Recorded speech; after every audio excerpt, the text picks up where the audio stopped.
ನಮಸ್ಕಾರ. ನನ್ನ ಹೆಸರು ಗುರುರಾಜ್ ನಾಗ್ಲಾಪುರ್ ಅಂತ, ಮಾಜಿ ಜಿಲ್ಲಾ ಅಧ್ಯಕ್ಷರು ಅಂಬೇಡ್ಕರ್ ದಲಿತ ಸೇನೆ ಮಾನ್ವಿ. ನಾವು ನೀರ್ಮಾನ್ವಿ ಗ್ರಾಮದ ಸರ್ವೆ ನಂಬರ್ 55/1 ಮತ್ತು 56ರಲ್ಲಿ ಸುಚೇತ್ ಮಿಲೇನಿಯಂ ಅನ್ನೋರು ಅಕ್ರಮವಾಗಿ ಗಣಿಗಾರಿಕೆ ಮಾಡ್ತಾ ಇದ್ದಾರೆ. ಪರವಾನಗಿ ತೊಗೊಂಡಿರೋದೇನಂತ ಹೇಳಿದರೆ ಕೃಷಿ ಅಭಿವೃದ್ಧಿ ಮಾಡ್ತೀವಿ ಅಂತ ಹೇಳಿ ಶಂಕ್ರಮವನ ಹೆಸರಲ್ಲೇ ಪರವಾನಗಿ ತೊಗೊಂಡಿದ್ದಾರೆ. ಆ್ಯಕ್ಚುಲಿ ಅಲ್ಲಿ ಬ್ಲಾಸ್ಟಿಂಗ್ ಅವು ಎಲ್ಲ ಮಾಡಬಾರ್ದು, ದೊಡ್ಡ ಮಟ್ಟದ ಗಣಿಗಾರಿಕೆ ಕೂಡ ಮಾಡಬಾರ್ದು. ಇದರ ವಿರುದ್ಧ ನಾವು ಹೆಚ್ಚುವರಿ ನಿರ್ದೇಶಕರು ಗಣಿ ಮತ್ತು ಭೂ ವಿಜ್ಞಾನ ಇಲಾಖೆ ಬಳ್ಳಾರಿ ಇವರಿಗೆ ನಾವು ದೂರು ಕೊಟ್ಟಿದ್ವಿ ಆಗಸ್ಟ್ ತಿಂಗಳಲ್ಲಿ.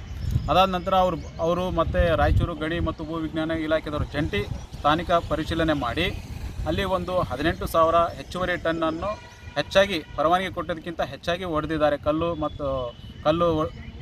ಕಟ್ಟಡ ಕಲ್ಲನ್ನು ಹೊಡೆದಿದ್ದಾರೆ ಅಂತ ಒಂದು ವರದಿ ಕೊಟ್ಟರು. ಅದು DGPS ಸರ್ವೆ ಮೂಲಕ 18,000 ಹೆಚ್ಚುವರಿ ಟನ್ ಕಲ್ಲು ಹೊಡೆದಿದ್ದಾರೆ ಅಂತ ಒಂದು ವರದಿ ಕೊಟ್ಟರು. ಅದಾದ ನಂತರ ಅವರಿಗೆ ಸುಚಿತ್ ಮಿಲೇನಿಯಂ ಅವರಿಗೆ ಗಣಿ ಮತ್ತು ಭೂ ವಿಜ್ಞಾನ ಇಲಾಖೆ ರಾಯಚೂರು ಅವರು ದಂಡ ಪಾಲಿಸಲಿಕ್ಕೆ ಲೆಟರ್ ಕೊಟ್ಟರು. ಆದರೆ ನೋಟಿಸ್ ಕೊಟ್ಟ ಮೇಲೆ ಅವರು ಜಿಲ್ಲಾಧಿಕಾರಿಗಳಿಗೆ ಹೋಗಿ ನಾನು ತಿಳಿಯದೇ ಇರುವಂಥ ಭಾಷೆಯಲ್ಲಿ ಕೊಟ್ಟಿದ್ದಾರೆ ಅಂತ ಹೇಳಿ ಇದುವರೆಗೂ ಅವರು ದಂಡವನ್ನು ಪಾವತಿ ಮಾಡಿರೋದಿಲ್ಲ. ಅದರ ವಿರುದ್ಧ ನಾವು ಈ ದಿನ ಒಂದು ಹೋರಾಟ ಹಮ್ಮಿಕೊಂಡಿದ್ದೀವಿ. ನಮ್ಮ ಬೇಡಿಕೆ ಏನಿದಾವೆ ಅಂತ ಹೇಳಿದರೆ, ಇದಕ್ಕೆಲ್ಲ ಹಿರಿಯ ಭೂವಿಜ್ಞಾನಿ ಆಗಿದ್ದಾರಲ್ಲ ಪುಷ್ಪಲತಾ ಅವರು ಇದಕ್ಕೆ ಕುಮ್ಮಕ್ಕು ಕೊಡ್ತಾ ಇದ್ದಾರಂತ, ಅವರನ್ನು ಬೇರೆ ಕಡೆ ವರ್ಗಾವಣೆ ಮಾಡಬೇಕು ಅಂತ ನಾವೊಂದು ಬೇಡಿಕೆಯನ್ನು ಇಟ್ಕೊಂಡು ಹೋರಾಟ ಮಾಡ್ತಾಯಿದ್ವಿ. ಈಗಾಗಲೇ ಅವರು 2018ರಲ್ಲಿ ACB ಬಲೆಗೆ ಬಿದ್ದು ಇದೇ ರಾಯಚೂರಿನಲ್ಲಿ ಮತ್ತು ಅದೇ ಸ್ಥಳಕ್ಕೆ ಮತ್ತೆ ವರ್ಗಾವಣೆಯಾಗಿ ಬಂದಿದ್ದಾರೆ. ಅವರನ್ನು ಬೇರೆ ಕಡೆ ವರ್ಗಾವಣೆ ಮಾಡಬೇಕು. ಅವರಿದ್ದರೆ ಇನ್ನು ಈ ಥರ ಅಕ್ರಮ ಚಟುವಟಿಕೆಗಳು ಜಾಸ್ತಿ ಆಗ್ತವ, ಅಕ್ರಮ ಗಣಿಗಾರಿಕೆ ಆಯಿತು, ಮರಳು ಸಾಗಾಣಿಕೆ ಆಯಿತು ಜಾಸ್ತಿ ಆಗುತ್ತಾ ಅಂತ ಹೇಳಿ ಅವ್ರನ್ನ ಬೇರೆ ಕಡೆ ವರ್ಗಾವಣೆ ಮಾಡಬೇಕಂತ ನಾವು ಈ ದಿನ ಹೋರಾಟ ಮಾಡ್ತಾಯಿದ್ವಿ. ಅದಾದಮೇಲೆ ಸರ್ವೆ ನಂಬರ್ ಏನು ನಾವು ತೋರಿಸಿದ್ವಿ 55/1, 56ರಲ್ಲಿ ಮತ್ತೆ ಗಣಿಗಾರಿಕೆ ಆಗಸ್ಟ್ ತಿಂಗಳಿಂದ ಇದುವರೆಗೂ ನಿಂತಿಲ್ಲ.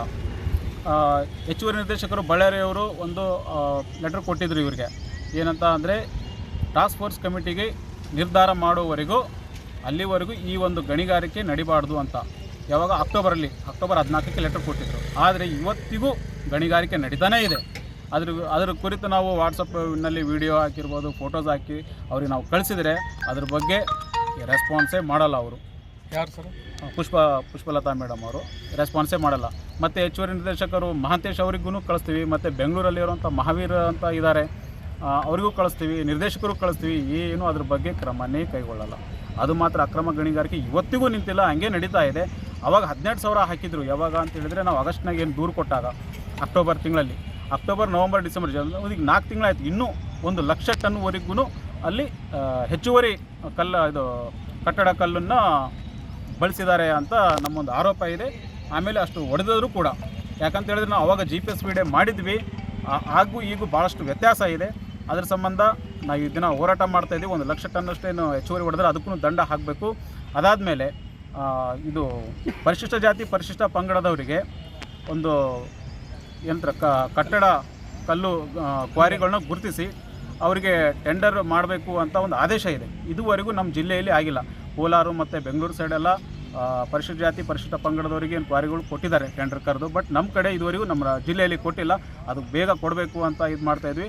ಅದಾದ ನಂತರ 31ZCಯಲ್ಲಿ ಸ್ಯಾಂಡ್ ಮಾಡೋ ಸಲುವಾಗಿ ಕಂಕರ್ ಮಿಷನು ಮತ್ತು ಯಾರು ಕಟ್ಟಡ ಕಲ್ಲು ಕ್ವಾರಿ ಇದೆ ಅವ್ರಿಗೆ ಮಾತ್ರ ಒಂದು 30 ಎಕರೆ ಈ ಒಂದು ಸ್ಕೀಮಲ್ಲಿ ಕೊಡ್ತಾ ಇದ್ದಾರೆ 31ZC ಅಂತ. ಅದನ್ನು ಕೈ ಬಿಡಬೇಕು. ಯಾಕಂತ ಹೇಳಿದರೆ ಒಬ್ಬೊಬ್ಬ ಕಂಕರ್ ಮಿಷನ್ ಅವರಿಗೆ ಒಂದು 30 ಎಕರೆ ಹಂಗೆ ಕೊಟ್ಟರೆ ಇಡೀ ರಾಜ್ಯದಾಗ ಸರ್ಕಾರಿ ಭೂಮಿ ಅನ್ನೋದೇ ಉಳಿಯೋದಿಲ್ಲ.